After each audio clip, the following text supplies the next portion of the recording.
to the Everyday Board Game Podcast with your host, Daniel. And Daniel. Daniel, welcome back.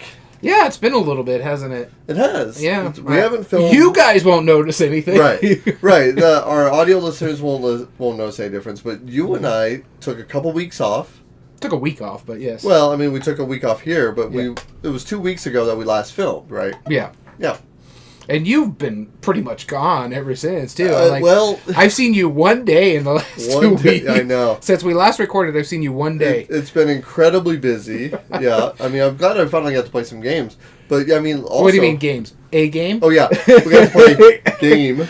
We're not going to talk about that one today. At least I didn't put it on my list. No, I don't have it on my Though it was an interesting game. Yeah, it was. I did enjoy what it was doing, but man, it lived up to its Awaken Realms. Yeah, well, we might as well tell them what it is, right? We played Tamashi. I forget, it's like the Chronicles of Adventures. I think it's the original one. Yeah, something like that. It's neat. Yeah. I liked what it was doing, but it took our whole game night. It took our whole game night. Yeah, that's what it was. I was telling our mutual friend Dom that it was a roller coaster of emotions for me. Because at first it was like, yeah, it's like, cyberpunk, it's like you're hackers and like this. I was like, okay, all right. And it's like, but it's also kind of like this style game with like a little slidey puzzle thing going on. I'm like, all right, okay. You're speaking to me, right? And then the more he started talking about it, I'm like, wow, there's a lot more rules than that justified. And then dice chucking the first half of and then dice chucking on top of it. And then so halfway through the game, I'm like, oh no, what are you asking me to do with this? But then after we started building up more combos and it started being more manipulative for the dice and I like how you guys were yelling at me because I'm like, well, my thing is working, so don't yell at me. No, I mean, like, we just kept going, and then the more the engine started building and building and building, like, the more I was like, okay, now I'm starting to like it even more. So I was just like, I didn't know what to think at the end of the night. It was like, a roller coaster. Other than the length of time, I actually really enjoyed that game. I did too. It really just...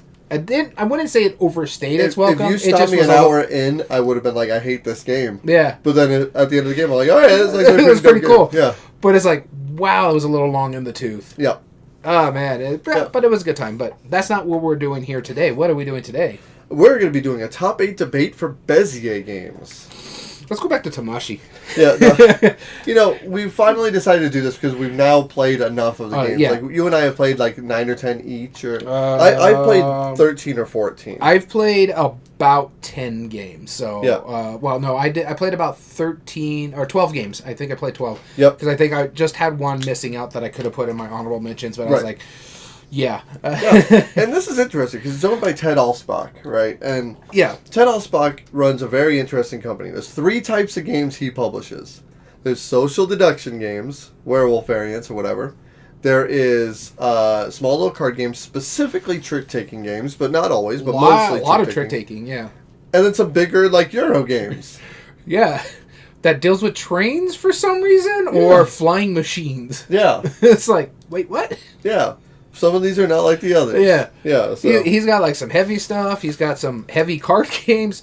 Yeah. One that we're not mentioning, but that was the other one I was telling you, or we're talking about. Unless you put it in your honorable mentions. I did not touch that one. I've played other games.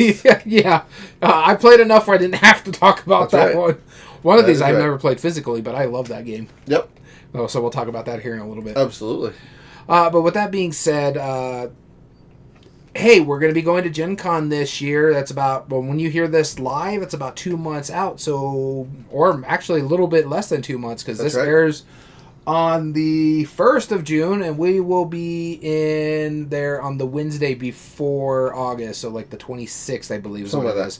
So if you're going to Gen.Con, come check us out. Yeah, for sure. Come say hi to your favorite podcasters. And then when you're done with them, come say hi to us. Exactly. And then... No, we're looking forward to it. We're also looking into, like, I don't know if there's, like, a little gaming area for us to play. They have it on the field, but I think you have to actually pay for it. And I don't think there's a massive library. I think it's a small enough library. But we'll see what happens there. Yeah. We're going for networking purposes as well as just... It's Gen.Con to try it out and see how it goes. So. Exactly. We don't know what to expect. Yeah, that's our big news is we're going to Gen.Con. So, I was actually talking. I was thinking I was going to talk to Dom about it. If we get to Indianapolis early enough on Wednesday, maybe him and me can go to a basketball game. Sure. If you want to join us, you can. Maybe it's women basketball. because that's the only one that's playing at that time. So Okay. it's the Indiana Fever that are playing. It's only on that Wednesday that we get there, so we're not missing any gaming or anything like that. Possibly. But it's also how tired we are. We'll probably be very tired. Because the way we're planning on doing it, we're driving up there. We're planning to do a 2-day drive. Yep. Staying somewhere in Oklahoma, either It's Tulsa. about a 21-hour drive from here. Yeah, it's roughly like the drive to Louisville, Kentucky. I think it's like an hour difference. Yep. So we'll stay in like Oklahoma area and then finish the rest of the Granted, drive. we are losing 2 hours on the way. Yeah. So there's that. So it's a 23-hour drive. No. We're losing 1 hour on the way because we're staying the night in Oklahoma and then we're losing another. Oh, no. But altogether, we're still losing 2 hours. That's not... We're losing an hour a day. Hour a day. Yeah, that's crazy. I guess that somehow makes it sound better? Well, it's going to be better for our bodies because we're only Sure. losing the hour. So that's the thing. But so, yeah, that's our big news is we're going to Gen Con. That's right. We've talked about it a little bit, but it is confirmed. We have our hotel rooms and we have our tickets. Even better. We're not winging it. No, we're not winging that it. Part. Yeah, we were winging Everything it for a else, little bit. I who had to be knows? like, no, I'm doing this right now. Luckily enough, we were able to use my wife's company thing that she did. Uh-huh. So she could just look at all the rooms within a certain miles. And it's like, no, keep going. Nope. Okay, we'll figure it out. Honestly, I was telling her I kind of like the fact that we're a little further out. Yeah. Because it gives us a little area to decompress. Yeah, sure. A little space. Exactly. Yeah, so. Yeah, be away from people. Yeah. For you two. There's going to be a lot of people. I'm looking forward to it. I think it's going to be like 100,000 or something like that a day. I will give no less than 50% of them a hug. I'll come home with some hardcore. By the way, cred. no handshakes. I will fist bump you to like you wouldn't believe, but no handshakes. I don't care. Send them my way. I will bring a bottle of hand and don't get sanitizer, offended though. when I bust out hand sanitizer. It's Yeah, just... we'll bring hand sanitizer. That's not that's not the thing. But I'll be happy to shake your hand. I don't mind. Right. With that being said, let's get into today's topic. Again, we're doing a top 8 debate Bézier Games. So that's right. What do you think about this topic? So Bézier Games has always been intriguing to me. Like they've been around for a long time. They don't release a lot of games, and Yeah, some I was of just them are noticing like remakes of their other ones. Because they've been around as long as I've been in gaming, so at least 12 years or so. Sure, yeah. And I was going through their list. They don't even have that big of a list. No, the library is actually remarkably small. Yeah. And again, they have like some weird ranges of games. Some are like reprints. Some are other versions of other games that they make. Like, for example, Cabo is basically Silver. Like, it's almost the same game, just with a different name. For those of you who now know. But what I'm saying though is that like they have very selective things, but they really got on the market and they really got into my radar with their One Night Ultimate Werewolf, which was kind of like the de facto version on how I played Werewolf. I know you hate social deduction games, but like this was an what's easy even funnier welcome about for a that? lot. I like playing Werewolf or Mafia. I Sure. played that a lot. But it also depended upon who is running the game. running And luckily for for, sure. us, our mutual friend who no longer lives in the area, he moved to Florida of all places, used to run fantastic Mafia nights, themed and stuff like that. So Terrence, thank you for having us a good time right. and making social deduction actually fun. Yeah, exactly. Well, this takes out a lot of like the wheeling and dealing and the backstabbery and the lying for lying purposes or whatever. Like, it takes out all of it, and it basically just makes it one night, throw some special abilities in there. One vote, whichever wins, wins. You know what I find funny with my with Bézier? Is that I started with One Night Ultimate Werewolf, just like you with them. And then the next game I played of theirs was Suburbia. Very different game, yes. It's like, what? Very this is the same company. Yeah, this is the same company. And then they started really leaning heavy into trick-taking, right? Yeah, and the card games and stuff like that. And I've had experiences with their trick-takers. Well, let me tell you about that. Yeah, right? You've already heard our complaints on it, so we're not going to beat that down. Yeah, what are your thoughts on Bézier? Honestly, I mean, going through this list, and I'm looking forward to actually doing a top 8 debate, but like half this list, I could take or leave playing these games ever again, and the other half of this list is like, I really do adore these games, so it's like, Bézier is hot or cold. There's no in-between with me on their games. I either like their games or I dislike their games. Yeah. There is no in-between, so this is interesting to me, because it's like, half the list, I like. Half the list, I don't like. Yeah. And Ted Alspach is a designer in his own right. Yeah, and he's the one that did the One Night series, right? Yeah, he designed those. Yeah, so yeah, no, it wasn't Ted Alspach who did the Whistle Mountain or Whistle Stop. It's like Caputo or something like that. So I remember the name. I just didn't look it up. They didn't write it down, but yeah, I was like, it's one of the few that he didn't design himself. That's right. Also, a caveat on our top 8 debate, one of these games could have been on the list, but we felt it was more Stonemaier than it was Bézier Games, because it was a cross between Mad King Ludwig and Between Two Cities. Yep. And it's basically, you can buy it off Stonemaier. You don't really get it off the Bézier and stuff like that. So we just felt it's more of a Stonemaier style game. So if we did a top 8 debate of Stonemaier, it would be there. Yes. Which I think we can finally do now. Probably. That'd be I'd be very surprised if we couldn't. Well, they only had like 8 or 9 games at one point in time, but I think they have enough now we can finally do it. Yeah. We'll put that on the calendar. No. Yeah, we'll see. We have August open. There you go. That sounds good. But before that, speaking of what we've been playing lately, which we haven't been, what have you been playing lately? So I got a couple games on here that I've talked about before, but we've had weird game nights where it's just 2 people or maybe 3 people, but we haven't had a very consistent game night with our major crew normally. So this is one of those nights where we didn't have a normal game night. This is when only Damn It Dom can come over, but eventually he was able to get his brother to come over as well. And so these 2 games I'm going to talk about on there because they were just interesting how these went down. Okay. So the first game, because we thought it was only going to be me and Damn It Dom, we bust out what we always do, especially since we just got a new set for it. When it's just 2 players, we always just bust this set before we can start working on a lot of the sets we still need to play or the characters. And this is Unmatched Adventures, Tales to Amaze from Restoration Games, which, by the way, we did a breakdown of their games last month, so go check that out. In fact, when you hear this, that'll be a couple weeks away. And designers are Rob Davio, Darren Recker, Jason Hoyer. There's a bunch of people that designed this one. But we mainly played this because we wanted to play the Stars and Stripes set, which is the newest set that came out from Unmatched. And we actually played all 4 characters out of the box. And again, as I mentioned, Damn It Dom's brother was able to join us for the second game. Mm-hmm. He ended up playing Nikola Tesla because we wanted to give him a character that was made for the set that we were playing. And 2, was going to be a little easier for him to mess with because the nuances of the Stars and Stripes characters, I think, were just over the top. They're not like the simple aspects of game play.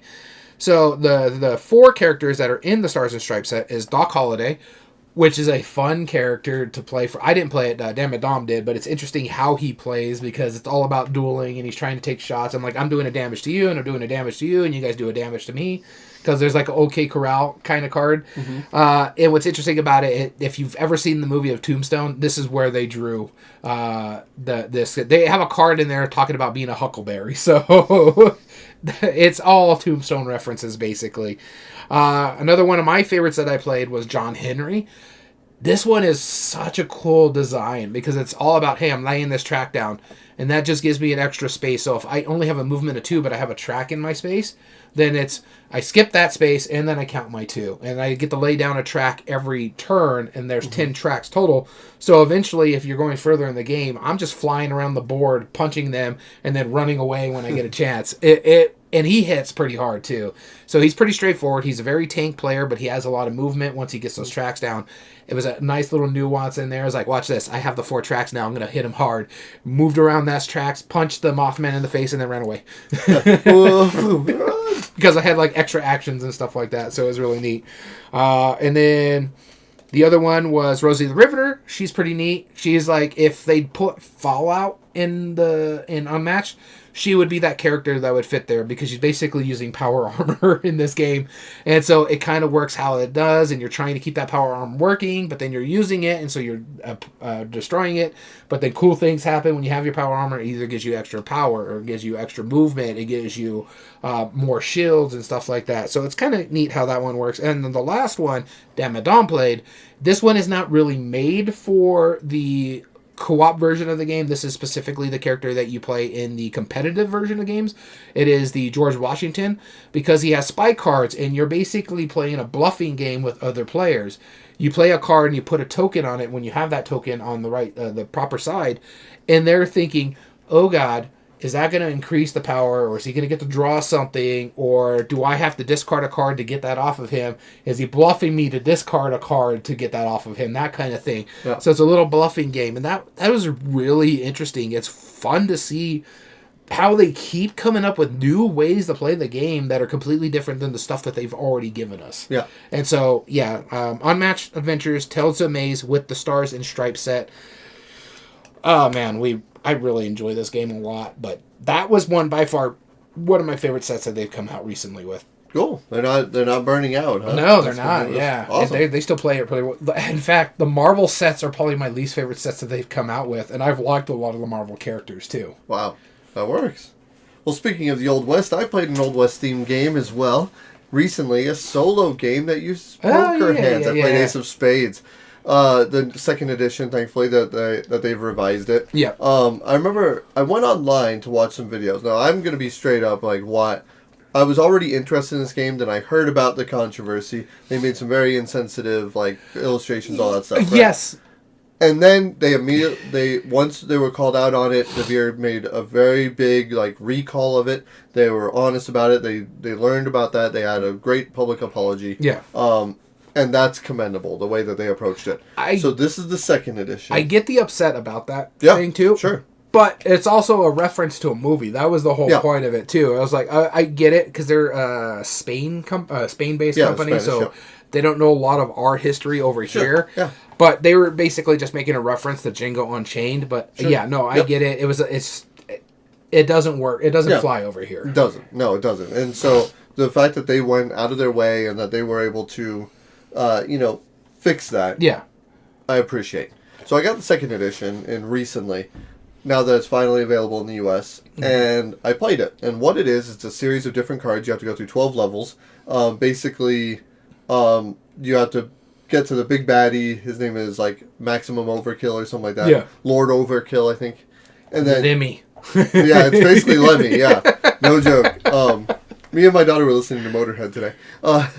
Just because of this. I was like, I feel like listening to Ace of Spades.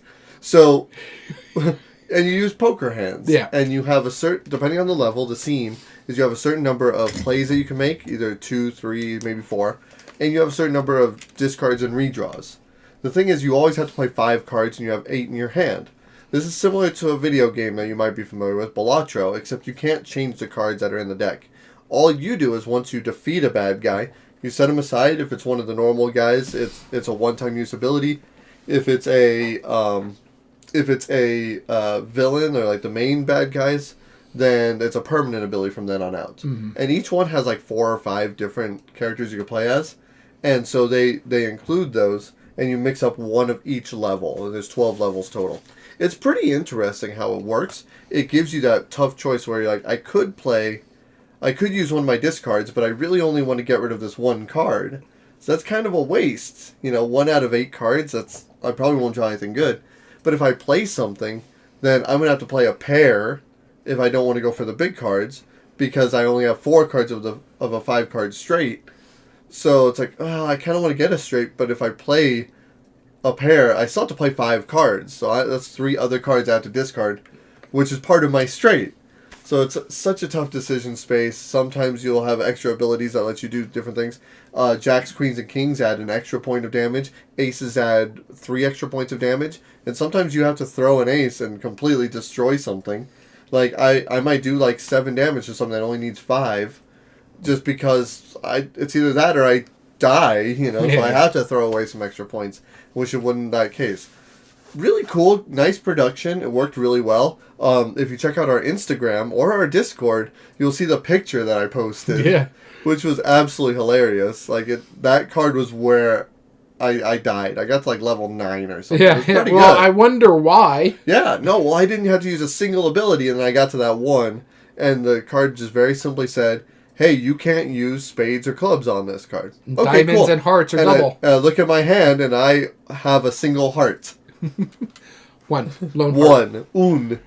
It was all 8 cards. spades. 7 were dark cards. It's come on now. So, yeah, that was worth taking a picture and putting it online. That was ridiculous. It was a fun little solo game. Good experience. I enjoyed it. I'm looking forward to playing it again. My question is it any different than, say, playing Regicide? oh yeah, this seems doable. Okay. This seems winnable. No, so that's different, right? Because Regicide, it's basically a solo poker style game. Well, Regicide really.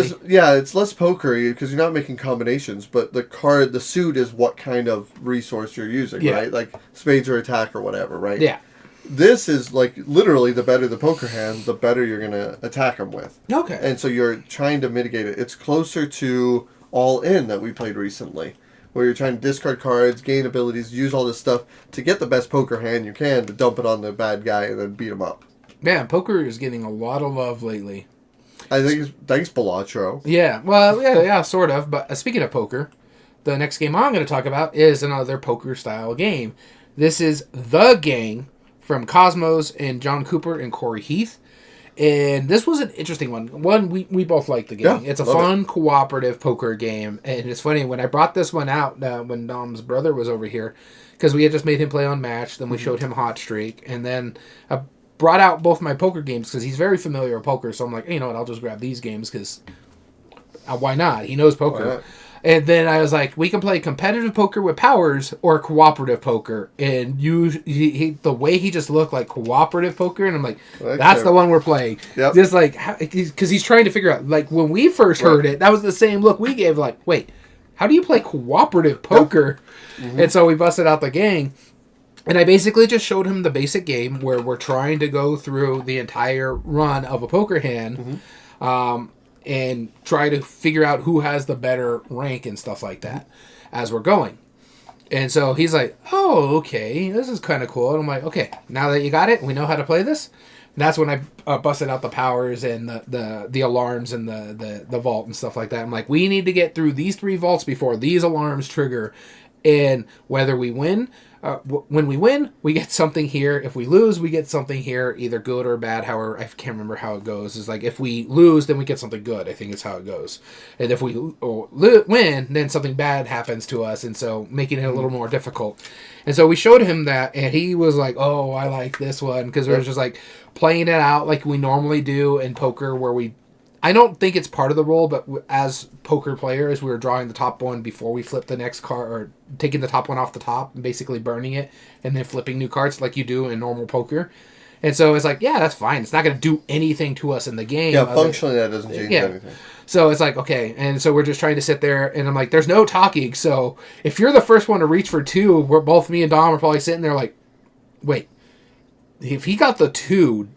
which one of us have the better hand here? If we're trying to think and trying to figure out, because we're all fighting for that too.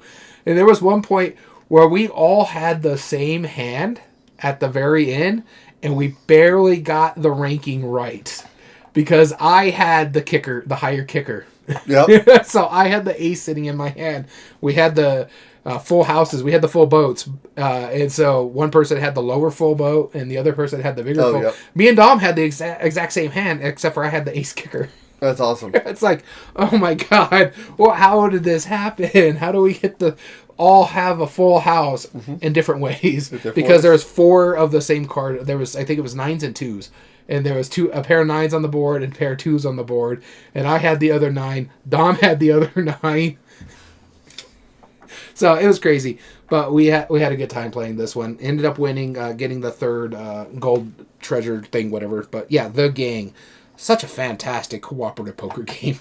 All right, and the last one I want to talk about was a game that I recently got that, I'll be honest, Daniel, I think you would like the absolute mess of. It is called Formidable Farm. It's by Freedom and Freeze. And despite it being Freedom and Freeze, this game is all about 100% combos. All you do on your turn is you are trying to get through your deck of cards. Depending on the player count, everyone gets a certain number of cards. Like, let's say in a 3-player game, we would each get 20 cards. Okay, that's our deck of cards. We start with 3, that's it. We don't naturally draw any, we don't get any resources or whatever. But all the cards have a top and a bottom. The top is what resources you need to trade in order for it to work. So, like, it might say, I need a sheep and a tomato. Okay, cool. So if I trade those resources in, I play my card, that is 1 completion.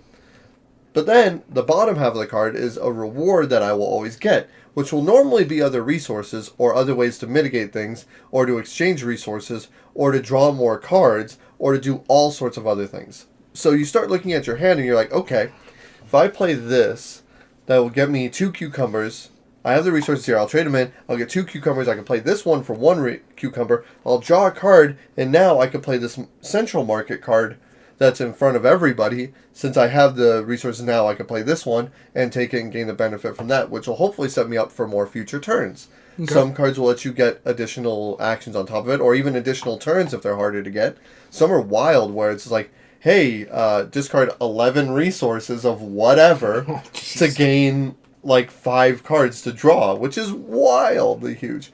What I appreciate about... Oh, by the way, at the beginning of your turn, you move to a different spot on this board. There's 6 spots. You can either get 1 sheep or 1 pig, 2 tomatoes or 2 cucumbers, or 3 wheat, or you can draw a card. So all of these options are there, except if there's somebody who's there, you have to pay gold coins. Because every time you complete a card, whether it's from the middle or from your hand, they become coins. And you can spend those coins to either go to places where people already are, or spend 3 coins to get a resource of your choice, or spend 3 coins to draw a card off the top of your deck. And you can do those in addition to any of those 3 card limits. So there's massive combo potential. And you can literally take any of those actions, free actions or completing cards, in any order you want, whatever best mitigates the cards.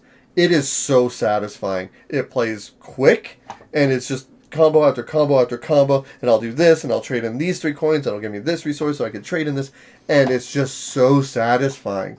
Halfway through it, one of my friends who came over and was playing it, she's halfway through the game, she said, "I think this is my favorite game of all time."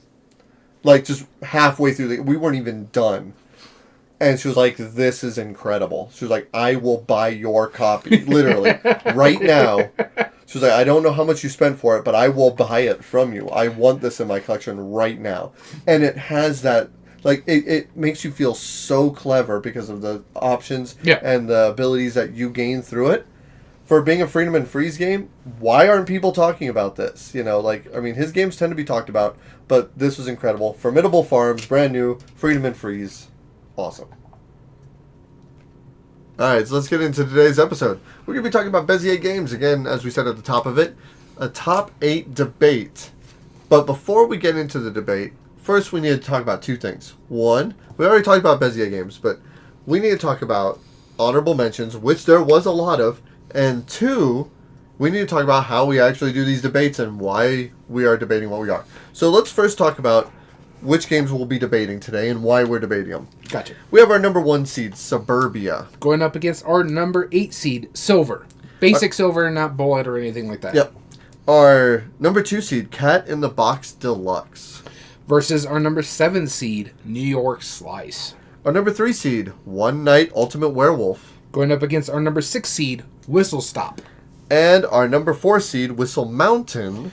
Going up against our number 5 seed, Maglev Metro. That's right.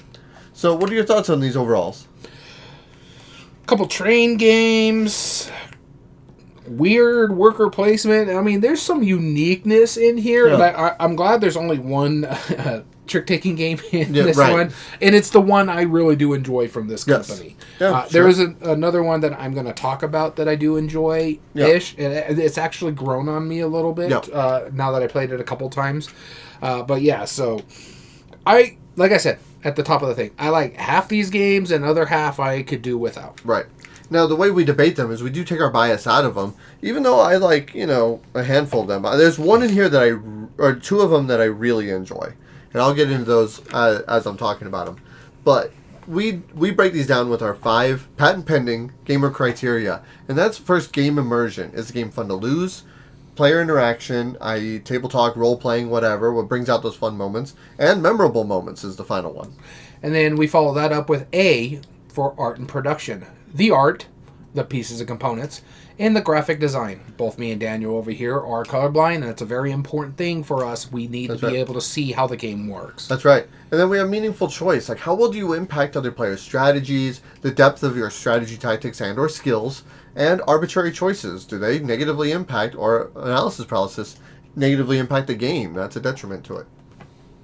Ease of play. The E in our gamer criteria is simplicity and familiarity of the mechanism. Say worker placement, most people know how that works. Mm-hmm. Or trick taking, as we mentioned earlier. Likelihood to get to the table, i.e. the mechanism or the theme. And is it easy to learn, understand, and or teach? And that's the thing about Bézier games is some of these games are real easy to teach and learn and understand. You just don't really master them. Yeah. And some of these are like, oh, chore. Yeah, absolutely. And then finally, the R in our gamer criteria: replay value, the length of time and scaling. Well, minimum number of plays for the full experience, and expandability, whether there's existing or confirmed by publisher or designer. And if all else fails and we cannot come up to a consensus on our top 8 debate, there is a poll that we always put up on the Board Game Revolution group on Facebook that you can vote on. If you start joining and we get more people in our Discord, we'll start moving the poll over there instead. But right now, this is the best way for us to get the fan vote. So go over there and vote. Cool. All right. So honorable mentions. Do we want to do ours or the viewers first? Let's do ours first. Okay. Sounds good. As always, we're going to flip the coin of doom. Let's see who begins. Here we go. That's you. And the first game I'm going to talk about is one of their trick-taking style card games that every single time. It's slippery sometimes, you know? But it's an interesting one. It's kind of a card shedder. It's kind of a trick taker in a sense. I like the theme on it because Bézier is known for werewolf. In fact, that's in their logo is a werewolf.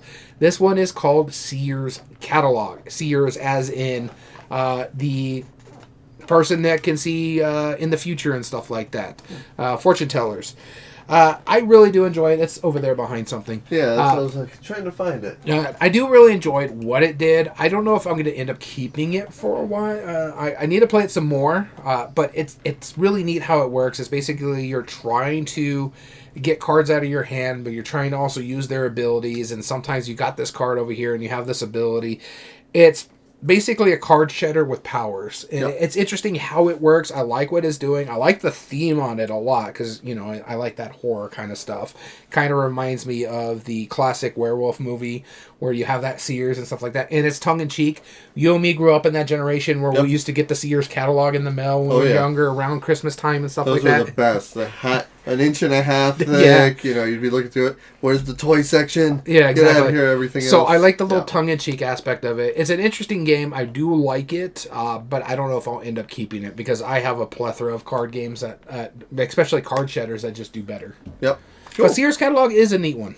The first one I want to talk about would have been our number one for the debate had you have played it, right? And No. maybe one of these days you might, but I don't know. Maybe. It's the only Castles one of the Mad King Ludwig. Yeah. Now, this one is a really interesting game. It's kind of based-esque off of the Suburbia mechanism, but it's a very different game after that. Basically, you're just trying to build up this strange castle from Mad King Ludwig. The rooms are different shapes. They have different things. They have different ways of entry and non-entry. You're trying to build off of like your central platform, and by surrounding a tile and closing off all of its doorways, they will then score at the end of the game. And based on what kind of building type it is, it'll score for everything that's adjacent to it. So it's kind of like one thing leads to another, but you want to be able to close it off because then you get benefits by doing so. It's a pretty clever game. It uses the reason I say it's kind of similar to Suburbia is it uses that central devaluing mechanism where every tile has its own base amount and where it decreases, it's on the track. where it's on the track. That makes it a little bit easier to get. And this just has like the weird shapes of buildings on top of it and all the different scoring mechanisms. It's really fun on that. I've also played the other one, the Palaces of Mad King Ludwig. That one is a different game, but it's only square tiles and it's kind of the same idea, which is different than Between Two Cities. So anyway, there's a lot of different variations. Between Two Castles. Between Two Castles, which is based off Between Two. Anyway, it doesn't matter. That's why it's not on our list. If it has Mad King Ludwig on it, that's what you need to know. But that's my first honorable mention. All right, my next honorable mention here is a trick-taking game. The other one that I enjoy, and this is the one that kind of has grown on me. It's a derivative of Hearts back in the day that I used to play every now and then. I wasn't a huge Hearts player, but now that I've played it a little bit more, this is Rebel Princess 2nd Edition. It's interesting. It's basically a trick-taking game where you don't want to be princess unless you're all princess, and it's basically that version of Shooting the Moon and stuff like that. You're trying to win tricks, but you're trying to win a certain amount of tricks, but you don't want these kind of tricks because the frog's in there. Or if I have the frog, I want all the princes. So it's kind of interesting how that works. And then there's different powers that come out every round that basically changes the roles as you're playing. It's neat. I liked it. First time I played it, I wasn't enamored with it. I was like, it's just another. And it probably gave me a bad taste in the mouth because one game we're not talking about, I played this right after we played Sandbag. It was like one of the first games I played after we got back from G.A.M.E.R. And I was just like, I'm so tired of these overly convoluted trick taking. Just let me win a trick and get my points, that kind of thing. Carry on. Yeah, but no, then I played it a little bit more, and the nuances of it make sense. It's not overly complicated. I like it a lot more. Rebel Princess 2nd Edition. Cool. My number 2 is a game called Werewords, based off of his Werewolf IP, but this is 20 questions with a possible traitor. It's kind of wild. Like, one character is the werewolf, or maybe one or two, depending on how many people you're doing. And then everybody else is all normal villagers. One person secretly knows a word. You're asking a bunch of yes or no questions in order to try and figure out what the word is. If you are able to figure out what it is as a group, if you're able to give enough clues so the guesser figures out, because there's only one guesser, they are the one who's trying to figure out the word. Everybody else knows what it is. And the questions that they are asking, the answers you're giving, have to correlate with them. However, one person will be a traitor, possibly more. And those people are trying to lead that guesser astray. So what you're saying is they're a werewolf. They're a werewolf, yes. So the werewolves are trying to lead the guesser astray by not being able to guess it. And so you're hearing everybody's answers. You're kind of getting the idea. And so as you're doing this 20 questions game, eventually some people start asking questions like, but wait, what if the chicken did cross the road, right? You know, it's like, what does that have to do with it? But then you don't know what the word is, so you're just trying to figure it out. Yeah. It's pretty wild. It works really well. It came out at around the same time as another game called Insider came out from Oink Games, and they coexisted. They're almost the same game, but they coexisted in the same world. It was pretty clever. I like it. Werewords, my number 2. Hey, Oink Game has a tendency to do that because wasn't like a fake artist goes to New York almost around the same time as like Spyfall and stuff like that? Yeah. Yep. So it's like, that is just what they do. That's what they do. All right, the next game I'm going to talk about is a game that you and me both played, but we haven't played physically. We wanted to check it out. We played this on Board Game Arena, and I really did enjoy this one a lot. This is the G.A.M.E.R. Oh, yeah. This is a very expensive game. Yes, it is. But, yeah, no, it was really neat. I love that rondel mechanism. I love the fact that you're trying to get all the resources to build the different board games, which are going to give you different points, but you're also trying to set up your break room. You're also trying to set up, like, how you can increase certain things better and be more efficient. It's not really an efficiency puzzle, but it's really neat what you're doing, and I like the fact that it changes, like, oh, I'm going to go here. Oh, no, it's the end of the thing, so it's going to say, now I'm not getting the one I need. It's a different colored meeple, but then I can use that meeple to go trigger this building over here, or I could just set it there and then pick up another game somewhere down the line. I like the fact that the resources could be used in multiple ways. You can use the cards basically as the cards resources for a game that needs cards, or you draft them as a game that needs to be put on your shelves and stuff like that to be sent out. I really did enjoy this one a lot. I want to play a physical version of this one. Didn't get onto the Kickstarter, so I'm going to see how well the retail version of it works. But yeah, I had a blast playing this one, the G.A.M.E.R. All right, and my last one I want to talk about, which is odd that it came from Bézier, because normally Freedom and Freeze games come out from Rio Grande Games here in the U.S., but this one is one of the few that did not. This is called Terra. And this game is, you have a world map, you get information on an animal, and you're trying to guess basically where they come from, or how long they are, or like their general length, or how how long their lifespan is. There's all these different categories. Here's the thing, it's one of those games that's trivia, but it doesn't harm you to not know something.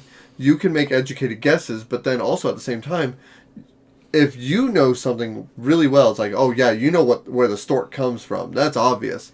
And I can piggyback off of yours. I can get points for being close enough, which is pretty good. I like that ability in this game. I like that it allows players to not have to know, but close enough also gets points. And it does let you feel clever. What's cool is that you're always going to be, the more tokens you spend, the more guesses you have, the more points you potentially will earn, but you expend those tokens. Yeah. So you only gain back up like a certain amount or until you have 3 every turn. So if you expend everything, you're only going into it with a lot fewer tokens, even if it's an animal you really know about, because then you've used up all your bidding. I like it a lot. Terra. There's also America, which is another version that's specifically United States and different attributes for that too. Question. Since it's a Friedman Freeze Games, is the German version starts with an F? I think so. Okay, I was because like, Terra, that's so there weird. was also the animal one, which is Fauna, which that does start with an F. That right? makes sense. But I think Terra is just like a different adaptation. It's specifically about like it also has like land features and all that stuff. But Fauna has the animals. All right, let's get into the fan vote audience. Yep. Honorable mention. The first one here is from Matthew, and he adds, between two castles of Mad King Ludwig. We explained at the top of the thing, this is more of a Stonemaier game, so we didn't add it, but people do enjoy it. I do own it, and I do enjoy it a lot, too. And Matthew, who's a pretty big fan of Bézier Games, yep. added Werewords. Isaac added Castles of Mad King Ludwig. Yep. And again, we mentioned I haven't played it, and I mentioned it in the comments, too, on an earlier thing. So. Yep. And Matthew also added Terra. Yeah, there you go. He also added Xylotar, which is one we haven't played because of sandbags. Yeah, that's honestly the reason why. Kelly added Rebel Princess. It's supposed to be specifically 2nd edition. It's the same reason why Cat in the Box Deluxe Edition is the one we have right now. Yeah. And it's because it originally was a Japanese game. When they bring it over here, they put a different title on it, apparently. And then finally, Matthew added America, which was Terra, which is Fauna. No, they're different games, but they're just different. They're the same game. They're just different things. Like, it's different topic, more or less. Yeah, but it's the same game. Kind of, yeah. And then Leor, forgive me for mispronouncing it, Mutant Meeples added Mutant Meeples. Never played that one. It looks interesting from what I saw on the thing, but... Yeah. I thought about putting as an honorable mention Start Player Express, because I do have that. It's pretty silly. It's just basically like a super hyper mini game to just like be the first player. All right, and then the comments real quick. Kelly was saying that she was appalled that Rebel Princess was not on the list. Yep. And which, I mean, again, it's just because we haven't played it. Yeah, and I haven't. That's what I mentioned is like my podcast partner. We put games on our list that we both have played. This way we can make sound arguments. You hadn't played it, that's why it wasn't on our list. But you're more than welcome to add it. Yep, absolutely. Castle of Mad King Ludwig. This was added by Paul. I'll tell him who it is. Paul Solomon, designer of famed Paul Solomon fame, right? Yeah. Castles of Mad King Ludwig is my second favorite game of all time. So much fun in it. It has been a masterful success for 10 years of gaming for me. Nick added, I have to say, I absolutely love Rebel Princess. It's a nice twist on the classic Game of Hearts, easy to get to the table and teach, and everyone who plays it has a blast. And Frederick added, I only played Whistle Mountain and did like that game. I know it's much better than the original Whistle Stop. Oh, I thought Whistle Mountain was the original. Whistle Stop was the original. Okay. Yeah. Sandra added, Suburbia is a fantastic game I haven't played in years, not even my anniversary edition. I will today, though. I used to tell people it's a board gamer's monopoly. Love the way the market works, how proximity matters, and the scoring mechanism. I feel like Castle's games were attempts to simplify Suburbia. I like creating the castle, don't like between version. Cat in the Box is a twist on trick-taking games, but I just don't enjoy trick-taking games. And New York Slice is a fun, simple filler game. This is why I don't read the comments, because comments like this, I love it. James said, launching this poll without Castles of Mad King Ludwig was certainly a choice. That is one of the top 5 games for me. The newest retail version looks stunning. Suburbia is fun and holds up well. And Shannon added that she only likes one of them, but only played 3, played many of their games. And so, it makes sense. Yep, that makes sense. Cool. All right, you ready to get into the debate? And I have already closed the poll, so voting is done. I've already written the numbers down. You could have written them, too. English. Yeah. You Englished hard today. All right, I have the Cup of Doom. And He's I got have the the Coin of Doom that he's picked up from the floor that he dropped. Correct. By the way, totally off topic. Did you see April's episode? You should check out April's episode. Anyway, here we go. Daniel, you ready for the debate? I'm ready. You'll be debating first. And I get Suburbia, which kind of works in my favor because... And I will be taking Silver. I don't really remember Silver all that much. That's okay. All right, you ready? I'm ready. Get that shot clock on the go, and go. And for Suburbia, there's a reason why it's number one. It's not one of my favorite games, but I think my issue with it is that I played Quadropolis before I played Suburbia, and I just love that city building aspect a lot simpler than Suburbia. But I understand why everybody likes Suburbia. I like the fact that drafting mechanism, in a sense, is like, hey, I want this, but that's also going to add $7 to the tile that I really want. Well, this one works just as well. I'm going to go down here because it's cheaper. I'm adding like $2 on the $4, so I'll pay less than the extra add-on that this one had. So I'll grab this tile. I like that little concept of like, I really want that tile, and I hope it's there by the time it comes back to my turn because it's going to work out for me, but that is really expensive right now. It's a $7 tile on its own, and then you add $7 on top of that. It's $14. I'm like, I'm good right now. I do like the fact that everything triggers how you're doing. Some stuff increases your population. Some stuff increases your income. Some stuff increases... what is the other icon? I can't remember what it is. It's population, income, and I can't remember what the third one is. Do you remember? No, top of my head. But yeah, there's a third one. No. No, it wasn't not happiness. But yeah, there's a third one on there. I like how good it is. It is a very heady game. I'm getting away from like those really, really heavier, heady games. This one's on the right side of that, where it's not super, super heavy. I love the combo-tastic that it can lead you to. But I also like the fact that it can be very cutthroat if a lot of people... However, there is one big detriment why I have an issue with Suburbia, and we just recently played it about a year ago after that bad taste in my mouth. It is very prone to AP. Very prone that will slow this game down. And in fact, I like playing it at 3. I think that is where it sings the best bet. It doesn't scale very well, but it is a good game, and I understand why it's the number one game. So that would be Suburbia. All right. You ready? Yep. I don't have any retort to that. I will add on my thoughts later. All right, Silver is a small, very different game than Suburbia. It is a small, simple card game. Basically, it's a new take on golf. Golf is a classic game where you have a bunch of cards that are numbered from X to X. You're trying to get rid of all the cards or make them score as little points as possible. Whoever scores the lowest in the round wins the round. Now, the way this works is you have anywhere from number 0 to like 13. All the cards have special abilities. And it plays almost like a gin rummy style. You have 5 cards laid down in front of you, you're able to look at 2 of them at the beginning of the game. When it is your turn, you can either reveal some cards in front of you, which potentially lets you get rid of them, or you can draw the top card of the deck and then look at it, and then either play it for its ability, or replace a card that you have currently face down in front of you, or even face up for that matter, trying to get lower values. Or you can actually take the top card of the discard pile and put it in front of you as well. But then that means that it stays face up for all to see. So it's not hidden information. You could potentially get even fewer. Now, if you ever have 2 cards that you believe are the same values, you can declare them, hey, those are the same value, and you reveal them. And if you're correct, you discard both of them. That negates them entirely. But other cards will give you abilities to either trade other players' cards, reveal yours, peek at yours, manipulate things in different ways. And each of the different subsequent versions of Silver Bullet, Silver Amulet, Silver whatever, Coin, I know is one of them. All of those are fully compatible as long as you use the same set of numbers. So they made a big box a couple years ago specifically for that reason. 2022 they made a big box where you can have all those different factors. So all you do is just pick a 13, pick a 12, pick an 11, and you do that, shuffle it up, and play it out. Super versatile, lots of different versions. The theming is fun. Of course, they go with the werewolf theme, as they're known to do. Mm-hmm. But the art is kind of nice, and the abilities are really fun. So, Silver. It's funny, I was just thinking about when you mentioned it, I'm like, that's why I don't really care for Silver. I didn't like golf growing up. Yeah, that's fine.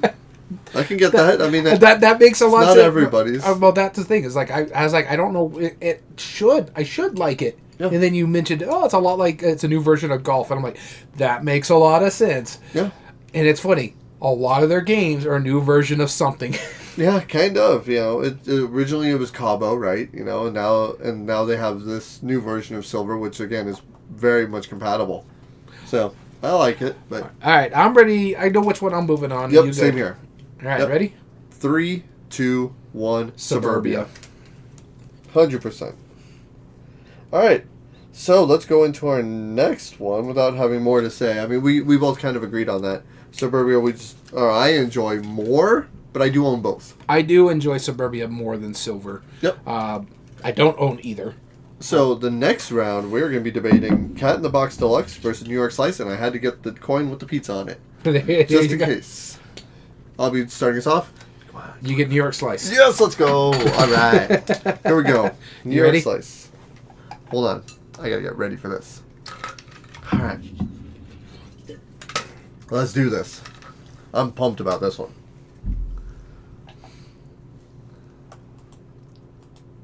New York Slice. Hands down, best production out of any of these. It's in a pizza box. The rules look like a takeout menu.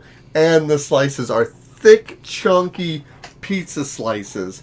It is awesome. You have special abilities that are little, like, menu boards that add special abilities to it.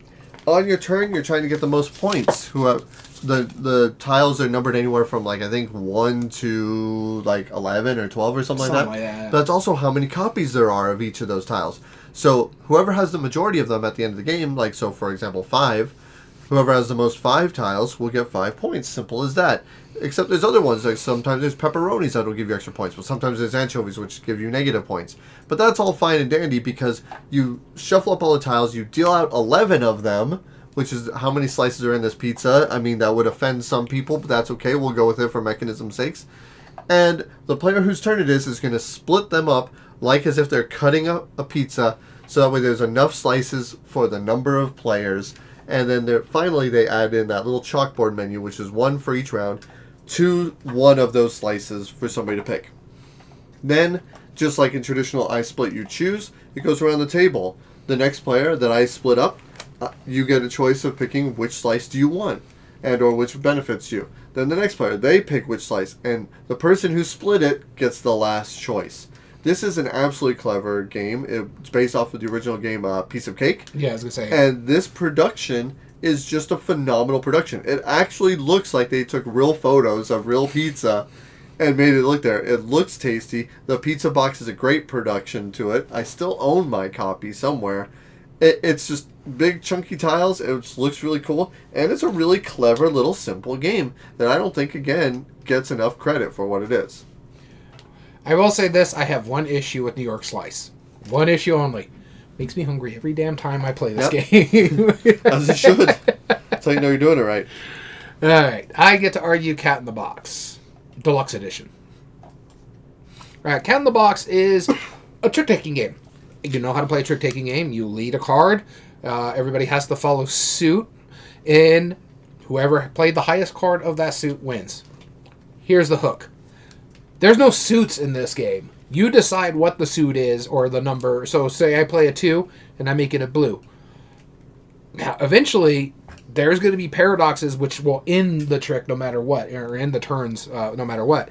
And you're trying to score as many tricks as possible. You're also trying to, and this is my favorite version of betting on a trick as well, because you're not being punished for not getting your bet.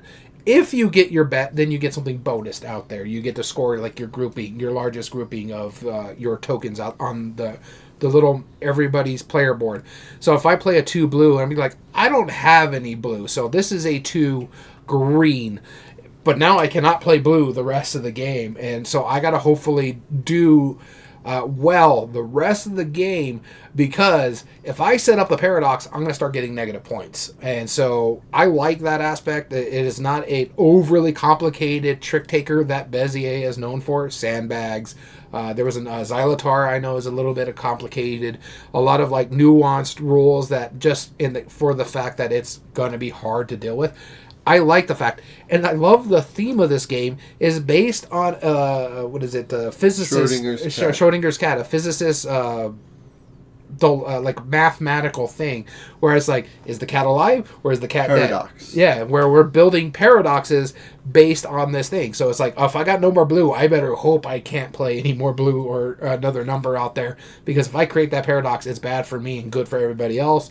I enjoy what this is. This is one of the better trick-taking games that is out there right now. In fact, I have the big version of it, Colosso Cat in the Box. Cool. All right, let me go through this real quick to see which one is going to move on. I know which one I think should move on, but that's me. Yeah, I think I know which one moves on, unfortunately, even though I like both of these games a lot. Yeah. 3, 2, 1. New York Slice. Yep. It gets 3 out of the 5 for me. Yeah, and here's the thing, right? Like, we joke about me not liking Cat in the Box because it's cat, right? Really, it's just like a theoretical like paradox thing. Yeah. And I really do like the paradox mechanism that it has. There's 5 of each number. There's only 4 suits, so if you are forced to play one that's not possible anymore, that's hilarious. Yeah. You know, I really enjoy that idea. I also like what got me on it, and the reason why I didn't end up keeping my copy of it is, one, there is so much to think about.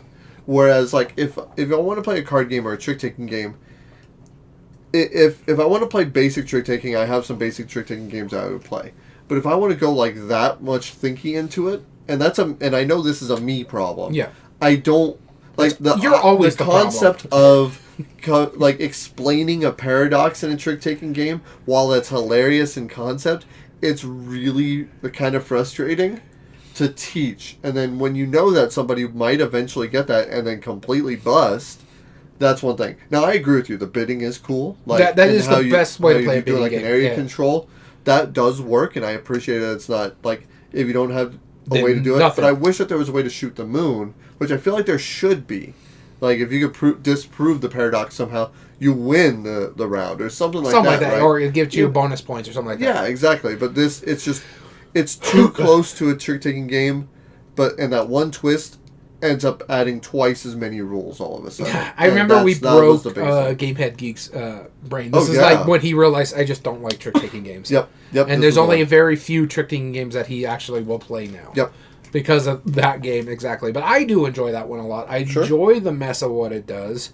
But again, it went up against New York Slice, which is just a fantastic, fun game. In fact, I only own one of those 2 games still, and that is Cat in the Box, because it gives me the bidding mechanism of trick-taking without being punishing. Yep, exactly. Cool. All right, our next round is One Night Ultimate Werewolf versus Whistle Stop. I know which one I want. Get much further away from that. I'll be debating first. And you get One Night Ultimate Werewolf. Okay, cool. I'm okay with that. All right, give me a sec. Yeah, no worries. One Night Ultimate Werewolf. It is a take on the classic werewolf/mafia different game. This is a social deduction, except it's not really. I mean, it kind of is, right? Everyone gets their own role.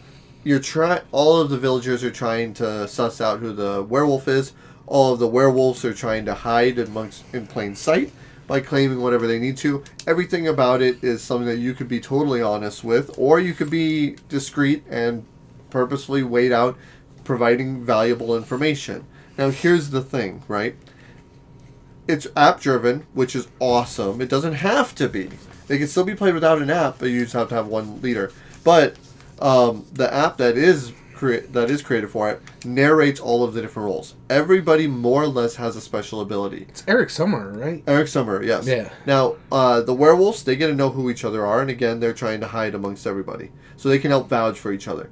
The villagers don't have an ability, but everybody else is. Like, a seer gets to look at other people's stuff, or a few that are in the middle, because there's going to be always 3 in the middle. There's 3 more roles than the number of players. There are other abilities, like the troublemaker that swaps other people's ones. There's one that's the drunk, where they swap theirs randomly with the middle, and they don't know what their new one is going to be. There's other ones that have just silly abilities, like the insomniac that gets to relook at their role, and there's all sorts of different ones, like the hunter. That one's hilarious, because if they get voted to die, whoever they're pointing at also dies. And again, if at least one werewolf dies, then the villagers win, even though he was a worthy sacrifice. There's the tanner, who is the one who wants to be voted out to be lynched. It's very demented. It's very silly. Don't forget the doppelganger. The doppelganger, which copies an ability. It's a wild game. It works really well. And if you can just start claiming what roles you have and making up others, you can have a really interesting time as people try to solve the puzzle amongst possible lies.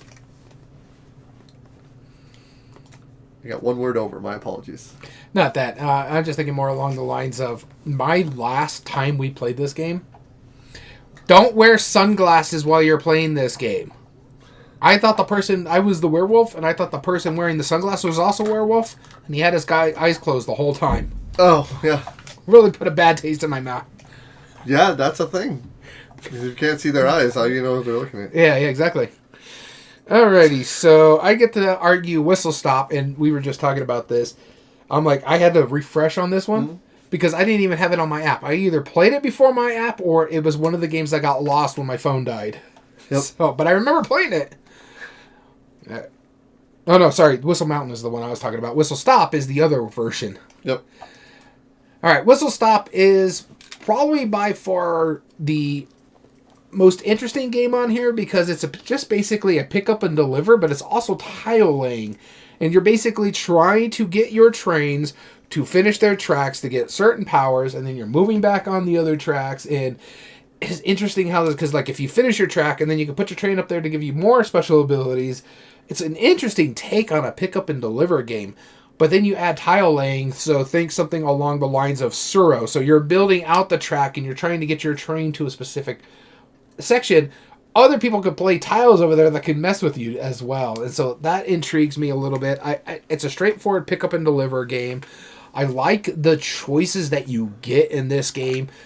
Yeah, the art production on it is okay at best. It is your straight Euro tile laying aspect of the game. You're trying to figure out all the different tracks that you're going. You're trying to figure like, okay, I got these cubes here that I picked up. Now I got to take them to this one. How do I finagle these tracks to get me this train over here to turn these in to get my resources, and now allow me to take this train here and put it up there, and now I have this special ability and stuff like that because I'm drafting this ability, and now I can put this or finagle how I want my trains to go. It's really interesting. Tile laying, pick up and deliver, a take on it. I like what it does, but when I'm going to like the game immersion and stuff like that, this is one game where I'm kind of concentrating what other people are doing because of the way they're laying tracks out, but I'm not really paying too much attention on it. The art production's fine, but man, does this have that meaningful choice when you're playing these tiles out, when you're trying to decide, do I go over there to pick up that resource and go deliver it to this one, or can I get to that one? I do like that aspect of it, but I don't know which one I'm going to move on this one. Okay. I know which one I like more. I know which one I will move on because I have one big gripe against the other one. One big gripe that the other one, that the one I'm going to move on does not have. All right, I'm ready. Okay. 3, 2, 1, One Night. Yep. And the biggest reason I picked One Night is because Whistle... Because you're championing this game? I mean, I do enjoy it. Don't get me wrong, and I have a lot of the versions. But the problem that I have with Whistle Stop is that a lot of the cubes and the resources that you're picking up are not color-coded. And that, I remember that now, having watched the replay of it. I was like, oh yeah, those are all just different colors. They're not marked in any other way. It could have been tokens that would have been more obvious. And then all of the trains are pasteled. And while I like tile laying and I like route building and all this stuff, it was just so convoluted what you're trying to do and you're blocking each other off. And I didn't enjoy what I was doing when I was playing it. And I give One Night the art and production because of the app does really well and stuff like that. But I have issues with One Night in any of the social deduction game. Mm-hmm. That is such a party or a group derivative game. Yes. And so that is my issue with social deduction too. It's all depending on the group that you're playing with. Yeah, if you're not playing with a fun group, kind of like when I mentioned the last time we played, it kind of put me out of social deduction. I couldn't agree more. All right, our last round is going to be Whistle Mountain versus Maglev Metro. These are a little closer. Sort of. I mean, more than like more than One Night, yes. Yeah, a cat in the box in New York get slice. Whistle Mountain, so you get Maglev. Okay. All right, so well, let me put the shot clock. Sir, shot clock. Got to do that. All right, Whistle Mountain. How do I get both whistles? Can you whistle? Yeah, I can whistle. I can't whistle, that's why. All right, Whistle Mountain is an interesting worker placement game. This is what intrigues me, interests me a lot. I love worker placement. When we're talking about how they take trick-taking game and put nuances on them, they did this with this worker placement game. You have 3 airships in a sense. You have also meeples on the board that will give you points as well. And you're using your airships as worker placement aspects. So you're using them to put scaffolding on the board. This way, afterwards, you can use your ship to put a tile on the board, but you need to have that perfect shape of the scaffolding to put it on there. And then you're using your airships as a worker placement spot based on the board, and you can go anywhere on the board. It doesn't necessarily have to be on a tile. It could be next to a tile, and you're going to trigger the way those tiles work. It's either going to allow you to move your meeples onto a scaffolding, and maybe allow you to get resources like coal or gold or stuff for you to buy these other tiles to put on the scaffolding, or you can trigger the scaffolding to allow you to get more stuff to buy the tiles to build more scaffolding for you to put these tiles on. It's combo upon combo upon combo. You're trying to get your workers onto the scaffolding, because if something goes over them, then they can go into the score track. You want to do it before the waters start rising, because then they're going to the whirlpool, and you have to rescue your workers out of the whirlpool, or else they're negative points for every worker you have in there, and it's like negative 5 points for every worker. So you're trying to like get them out, and then you're trying to score your points, and then the higher the workers are on the track, because they're going to go on the track, and then when something goes over them, they're going into that section that they're in. So if you have them higher up, the more points you're going to get out of that aspect. So you're building up with the scaffolding, you're putting tokens on there, you're triggering worker placement stuff, you're getting resources. It's a really neat game. Whistle Mountain. All right. Now I have to debate Maglev Metro. All right. Maglev Metro had some of the coolest productions when it first came out. What you're doing in this game is you are building a metro rail line, and you have a bunch of different Maglev trains, of course, which is how they're the whole point of it. And you're trying to deliver passengers to their different locations for points. So on your turn, you're going to be laying down different kinds of track. You each have different sets of track. You're trying to pick up certain passengers that spawn in different spots and bring them to their destinations. Depending on what kind of passengers you deliver to where, you gain benefits by doing so, or can score different kinds of points. There's 3 different types of characters that you're going to be delivering, either bronze, silver, or gold. And there's also the different levels of tracks that you're going to do. Now, the thing is with this is that you have these beautiful, partially metal tracks, which are trains that you use as your pieces. And you have a bunch of clear acrylic hexagonal tiles that lay down the paths. And the point of why they have that is that when I lay down one of those hexagonal tiles, is that you can clearly see all of the lines. Me putting down a tile doesn't take that opportunity away from you. That just means you can't build on that line, or you can build on that line still, because you're going to be able to see it through the clear acrylic tiles. So it's a clever little tiling system that is very rarely done. Honestly, it probably should be done more. The pieces and components are mostly incredibly beautiful, and just the overall aesthetic is really neat. There are some general issues that I have with it, but I will get into those if it moves on, why I have those issues with it. But Maglev Metro, I'm going to leave it at that. Pick up and deliver, laying down tracks, building your things, drop off your people. My major issue with it, it's not colorblind friendly. Nope, not in the slightest. Those meeples, I had a hard time with. Gold and bronze are nearly identical for us. Yes. All right. With that being said, 3, 2, or do you need time? Nope. 3, 2, 1. Whistle Mountain. Yep. Yep, without a doubt. And the main reason, I'm going to explain why Maglev Metro really annoyed me. Because there was issues with the components, and that I was trying to take my bias out of it, right? But it really did annoy me. The components was a big issue for me. Yes. While it's amazing components, the fact that the meeples were nearly identical colored, that's unacceptable. But secondly, even to the point where the way that they had to make the acrylic tiles, they did it in a way where certain people would have tiles that go in certain patterns where they would never overlap exactly over each other. Mm-hmm. Except some did. And the way it works is you had to have certain ones, and if I didn't have exactly the right pattern, like maybe I had one that goes to the right spot, but it didn't line up the proper way, we had a lot of issues. Like, wait, does this count? Like, it's not lined up. What if I run out of these? Do I swap one from the board? Like, I guess it doesn't matter, but, like, I also, like, what happens if I actually do overlap something and I can't tell whose is where. Yeah. And then our friend Dom, he was like, no, it won't matter. I'm like, look, I put 2 tiles down. I'm like, that matters. Yeah. That is not a consistent track. Is that allowed? I assume it is, but I don't know, right? And it's just like there's so many of those vagivities or whatever. Yeah. That ambiguities that made it so frustrating. And then also, just the fact that it's like, it was slow. Well, the thing is, too, it's also a pick up and deliver game that just... it was so hard to understand at times. Yeah. It's like, oh, I'm doing this, but then I can do this. It's like, Whistle Mountain is like, yeah, there's a lot of moving parts. Yeah. But I understand what each section I'm going to and what I can do, kind of thing. And you can't ever double back on yourself, right? You can't make a loop or anything. But then you have to get to a city in order just to turn around, and you're taking this time. It was just obnoxious. It was so convoluted. And it overstayed its welcome, too. Yes. It was a very long game for a pick up and deliver aspect game. Yeah, it was just... I understand why Dom likes it. If he wants to bring it and play it again, I'm fine with it. But that being said, the 4 games limited. Number 8 seed Silver had 1% of the vote.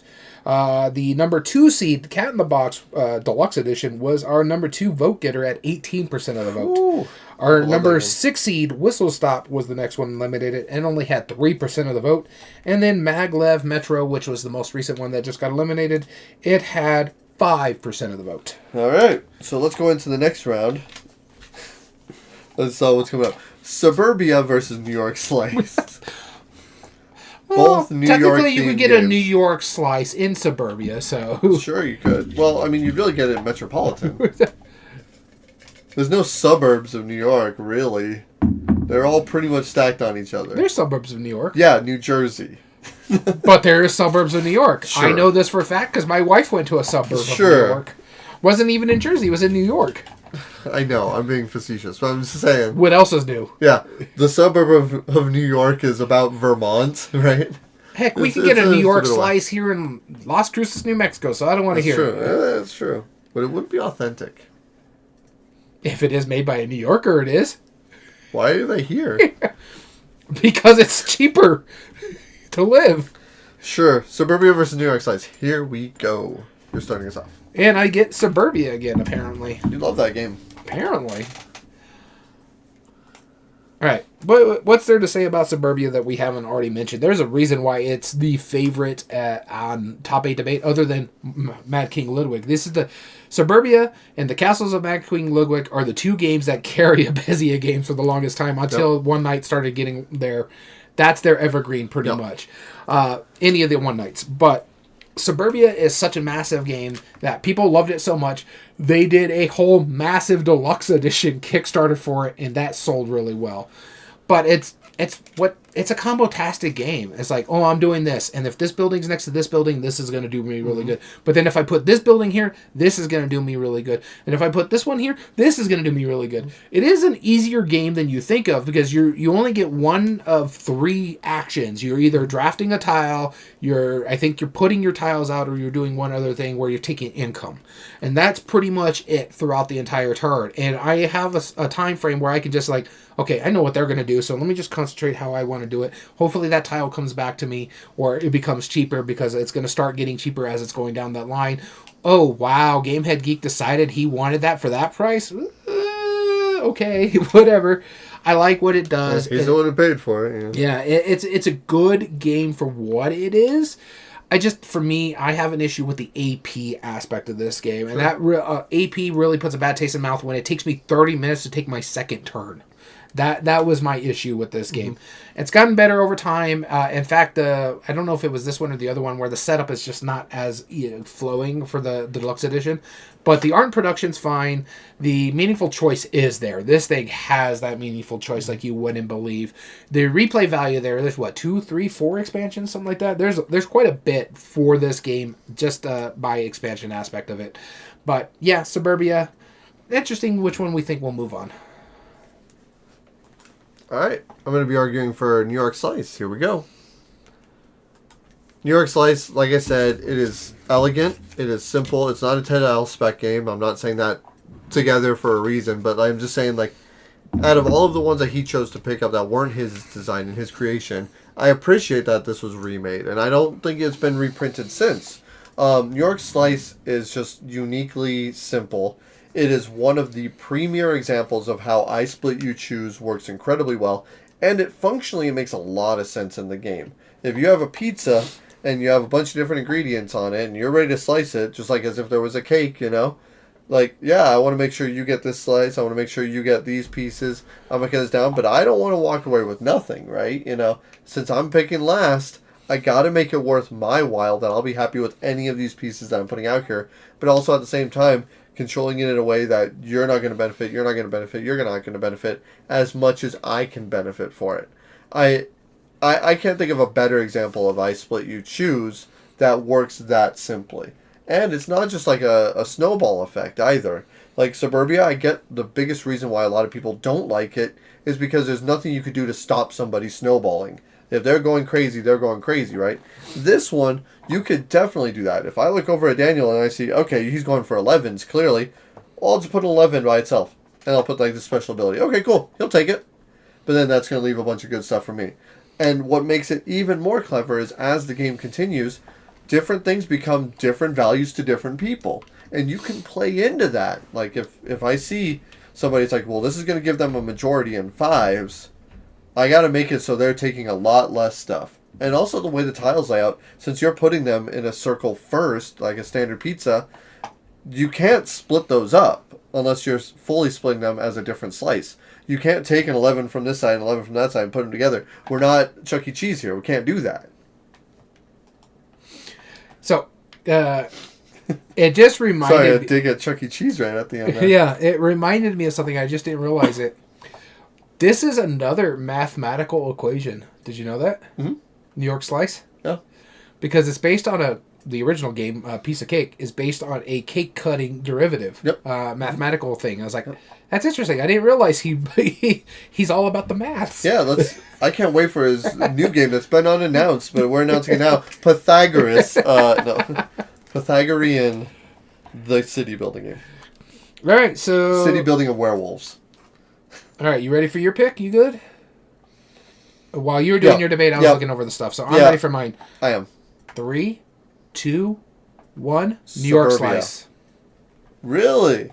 Okay, let's talk. All right. Let's break them down. So for me, game immersion is New York Slice. Yes, I agree. Fun to lose, more interaction, yes. the memorable moments, the way you were talking about how we can yes. dictate. Oh, you're going for the 11s. All right, here's one slice for you, and you get the chalkboard. Yes. I think Art in Production is New York Slice as well. Yeah, exactly. That's my other one. And for me, Easy Play. That's 3 out of 2. Yeah, okay. I get it. Let me try and argue my way out of it. Nope. No, you're right. New York Slice moves on.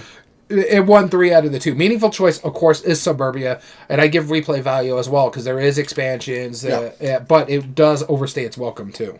Yeah, especially one person steamrolling it, right? Yeah, I get that. All right, fair enough. I give you that. There's plenty of memorable moments. There's plenty of interactions. I can't really argue that. Yeah, so that was my thing. Was while you were talking, I'm like, no, that one. Yeah. No, the art and production is much better. Because if we're not talking the deluxe version, just the base game, Suburbia is fairly bland. It's icon important. Very icon heavy too. Yeah. And so that could be a detriment too. Yep. Okay. Fair enough. We're gonna get some hate mail. Send your hate mail to Daniel at everydayboardgames.com. You need to set that up. Actually, that would be hilarious. That would be. I'm ready. I got the next game already ready to go. All right. I'm going to be debating this one. And we have One Night Ultimate Werewolf versus Whistle Mountain. Let's see what you get. You got Whistle Mountain. Okay. All right. Ready when you are. Now, I'll be the first to admit that I think the art and production on this one is better than One Night Ultimate Werewolf. But although I can see the argument either way, because the app is really well done, it doesn't need to be anything more than just a deck of cards, which are cardboard tiles. And the only bad thing about that is that they're harder to shuffle. But they're also a benefit, and I know I'm talking about One Night Ultimate Werewolf, they're a benefit because they're easy to pick up from the table. So there's a lot of thought and a lot of consideration put into production. But Whistle Mountain just has great pieces. I like how you're building up the girders and all of the construction sites, and that is the tiles you're doing. I mean, granted, I would never want to be part of that construction site. That looks absolutely terrifying. I wouldn't want to be in the Zeppelin. Yeah, no. And then the way that they move around, you're placing it based on what's adjacent to it. That's a really clever idea. You're getting abilities that will let you even modify that. There's machines that you could build out onto the girders, which are pretty cool. And then putting a dirigible next to those machines will get abilities and resources and points in different ways as well. The higher up you go when you end up building and sending your workers out there, the more points it's going to be worth by the end of the game.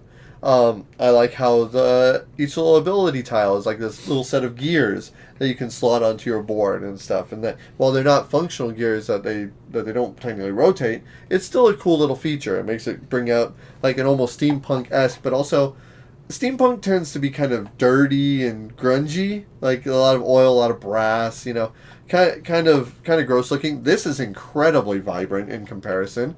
All of the pieces are very clear. They didn't make the same mistake that Whistle Stop made, is that making it not nearly as colorblind friendly. They definitely solved that problem in this one. So overall, this is just a great package. I can see why it's so popular amongst the people that play it. The one time that we played it, I remembered enjoying my experience, and I would go back to it again. All right, I get to argue One Night Ultimate Werewolf. Your favorite? Take my bias out of it. Yep. All right, One Night Ultimate Werewolf is one of the most immersive games if you have the right group. And I have to stick with this. I have to take my bias out of this argument, but you need the perfect group for this kind of thing. Now, you can have the app that actually helps out a lot, especially with the Eric Summoner voice doing it as well. And I think it's a free app as well. It is. But the other thing is you also need a really good moderator if you're not using the app. And Sure. I've played enough Werewolf or Mafia-style games with a good moderator to know how important that character is. So if you don't have that in your group, the app is fantastic and it works really well. The art style is really cool. The gameplay itself, if you like this party-esque style game, and this one holds up a lot of people. I can't remember it's like 6, 7, 8, somewhere around there. It's like 10. Oh, it's a 10? Yeah. I know there's a bunch of abilities, and you have to add extra werewolves depending on how the player number is, stuff like that. So it scales pretty decently, and you only play for the one night, unlike most werewolf games and stuff like that, where it plays over a succession of nights. But also with werewolf, which is also something that they have on their line, well, it can play massive amount of people, and that's why you want to go other one night. This just kind of streamlines it, make it simpler. My big gripe about this one too is the fact that you know who your character is, but then it can change throughout the game and you don't know who that character is. So it's like I'm playing as a werewolf, but my thing could have been switched and now I'm a villager, and so it's like I don't know if I'm winning or not, what I can do. I have to be a seer to peek out what's going on and stuff like that. So there is some nuances to it, and it's interesting how it works. It has a really good simple gameplay mechanism. This is a game that you can play with people who are non-gamers, and they would understand how this would work very well. So I can see it moving on, but I can also see it falling back because of what Whistle Mountain does as well. So we'll see. I have to go through the list real quick. Okay. Yeah, and same while you were debating, I know which one I think should move on and why I think it should move on. But, yep, I'm ready when you are. Yeah. Yep. All right. 3, 2, 1, one night. Yep. And it really just boils down to it's better in a group. With the right group, of course, that's the caveat. Yeah. But it's better in a group. There's way more player interaction. It is easier to play, and crazy replay value, right? Yeah. Yep. And if you don't like One Night Ultimate Werewolf, you also have aliens, superheroes. Yeah, there is a vampires, plethora of things that you want to play as. If you're like, I'm tired of werewolf aspect. All right, here's an alien. Find out who the alien is. Yep, exactly. Yep. And it just works. So, Not compatible, but you pick your poison kind of thing. Most of them are actually compatible. Really? Yeah. Did not know that. Yeah, so they're all expand-alones. All right, so our number 3 seed, One Night Ultimate Werewolf, and our number 7 seed, New York Slice, is moving into the finals. The number 1 seed, Suburbia, was eliminated, and it had 22% of the vote. It was our highest vote getter that wasn't in fact, I think it was the highest vote getter in general. Period, yeah. Yeah, because Castles and Mad King Ludwig. Because remember, we made a choice. Yeah. And then the next one that was eliminated was Whistle Mountain, which had 8% of the vote. So the next one's up, like I said, is New York Slice versus One Night Ultimate Werewolf. But we don't flip the coin of doom. We don't draw from the cup of doom. What do? We break down each of the 5 categories one by one. We take our bias out of it, and we're going to see which one wins out on all of those. Is there one that for sure stands out to me? Yes. There is yes. one for me. Yeah. Game immersion. Actually, art and production for me. Really? New York Slice? New York Slice. Okay, I agree with that. I think game immersion is One Night Ultimate Werewolf, hands down. It is all about manipulating other players. Yeah. It's all about the interaction and those crazy memorable moments when you finally suss it out and then you're like, wait a minute, I don't think there is a werewolf in here all of a sudden. Like, can we all abstain? There's another one that stands out to me. Yeah? Which one? Meaningful Choice. New York Slice. New York Slice. Yep. Just for the fact that how you set up that thing is like, I know you want those. And now replay value stands out for me. That's One Night. Yep. All right, so really it all boils down to meaningful choice. No. Ease of play. Ease of play. Oof. Okay. So, first off, simplicity and familiarity with the mechanisms. I Split You Choose is a real-world application, yes. right? I mean, it's literally the concept of like, hey, you want to make a fair cut of this cake? You cut it and pick last. Yeah. Oh, but it's also not just that. It's a mathematic cake cutting thing. It's like this is mathematic. It's going to take me a little bit to remember it, but it's like, how do you make the fair slices? Mm-hmm. You have people who like chocolate cake, and you have a chocolate and vanilla cake together. Mm-hmm. How do you make these cuts to make it the most fair? Well, this person doesn't like chocolate, so maybe instead of cutting it this way like we normally do, where it's like a white cake on top of a chocolate cake, you slice it this way and you take the white cake off the top, and now the person has the chocolate cake that which he likes, and the person has the white cake that which it's a whole mathematic procedure. Yep. Yeah, I can't argue that. I mean, that's definitely more strategic, right? Yeah. But ease of play, it's simple. But then also, straight up lying. One person, everyone, all the kids nowadays have heard of Among Us. That is a hidden trader game. Social deductions is a very common thing. And any game that puts every player in a position to look suspicious is a great way to do that, and this does that in spades. So you're doing, is it easy to learn, understand, or teach? Yes, easy to understand, learn, or teach is specifically One Night, because it's literally one of those games where it's like, hey, everybody, here's the cards we have, literally just look at yours, close your eyes, and let's play, and you'll figure it out. Like, it's not hard. I don't have to teach and the Among Us would get a lot of people into that as well. I don't disagree with you on that one. Mm-hmm. But I think for me, New York Slice will win this one because the likelihood to get to the table. I mean, you show that pizza box aspect, that people look at the pizzas, it's like, that is... most people like pizza, so... Yeah, and I get that. Like, the aesthetics are definitely a draw to it, right? And it definitely makes sense, too. And it's hilarious, like, because it's like, oh, anchovies, nobody wants those, right? You're like, I want these ones, I want the pepper ones, like, let's send them my way. Like, it all makes sense. The only thing is, and it does a good job of dispelling that, like, bias of, like, I don't know if I don't know if this is going to be a complicated game. Well, it's literally just like slices of pizza. Yeah. You're fine. Yeah. Like, how hard can it be? It's slices of pizza. Pizza, yeah. Just take a slice of pizza. That's what you're going to get. Are you trying to collect the mushrooms, or are you trying to collect the pepperonis? Right. But the thing is, people know social deduction, and Werewolf and Mafia have been around for decades for a reason, because it's one of those games that you could play with, like, a deck of cards. Yeah. And knowing that, like, if people have already been predisposed to this and understand, like, that idea of Mafia or Werewolf, then they're like, oh, that with abilities? Dope. That's awesome, right? A lot of people would be willing to do it. Yeah. And especially, I can't tell you how popular this game was when Twilight came out. Like, One Night Ultimate Werewolf was an easy way for me to get people, hey, you like Twilight? Come here. We're playing a werewolf game, especially with the vampire expansion, right? That was an easy sell to get to the table. Yeah, but also pizza. Pizza, right. Yeah. No, I know, I get it. Like, see, I am internally conflicted. I don't think either of them are more likely to get to the table. I think you're calling it a wash. I think it's a draw. I think it's going to be a draw anyways, because you're pushing one way and I think I'm pushing the other way, just because of the theme. Because you know how you're talking about Twilight? Yeah. I know that would also be a turnoff for a big group of Sure. people. So Sure, yeah, but then, like, anybody who hates Twilight is like, alright, well, I don't like my vampires all sparkly and stuff. This is like werewolf, like Wolfman, alright? It's cool, it's fine.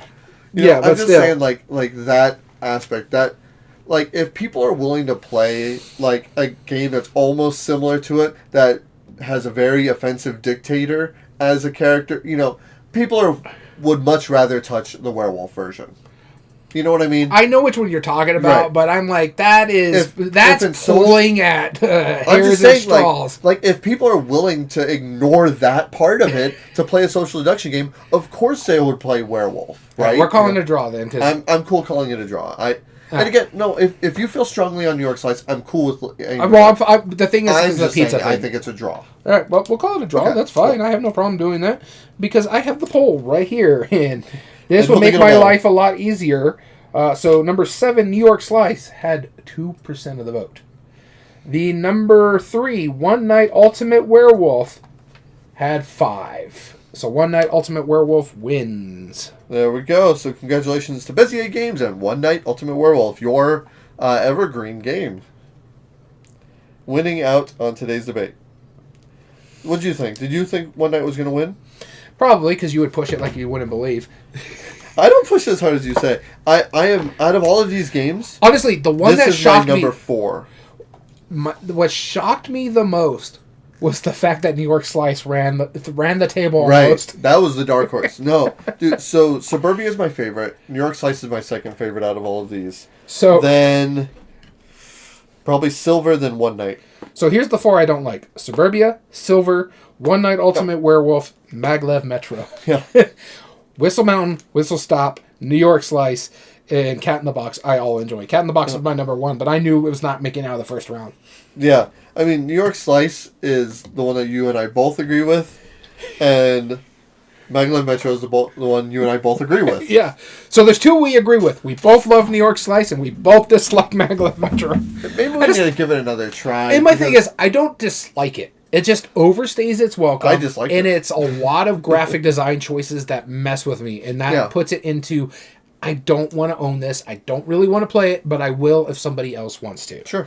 Yeah. One Night Ultimate Werewolf, I refuse to play ever again. Sure. I've played it more than enough. I've had a bad taste in my mouth more times than I've had a good time out of it. Sure. I'm not touching it anymore. That's fair. I don't blame you. So we hope you've enjoyed your today's episode, and we hope you've enjoyed your time here. Please, by all means, let us know down below in the comments, however you're listening to it. Tell us which Bézier game you think is a favorite, why me or Daniel were right or wrong. We love that kind of interaction. Also, if you want to email us, we have an email, everydayboardgames2020@gmail.com, and you can email us on a number of different ways, whether to enter in future contests, whether to tell us new topics for ideas for episodes, or whether it's just to reach out and say hello. Also, we have an Instagram, instagram.com/everydayboardgames, where you can follow the games that Daniel and I have been playing together lately, or the random shenanigans I tend to post, which I have a great one that I posted recently. And also, finally, we have a Discord. Come chat in our Discord, link in the description below. All video re-uploads and reviews are found under youtube.com/@everydayboardgames. And if you like what we do, there are 3 things you can do to help us grow on the platform. Subscribe if you're not, like the video, and comment down below and tell us your thoughts on the subject. We also stream our episodes live at twitch.tv/everydayboardgames. And make sure you sign up and follow us there so you can be notified when we start streaming a live episode. And you can comment during our episode of your thoughts and opinions and just get me generally distracted as we play. Yeah. Ugh.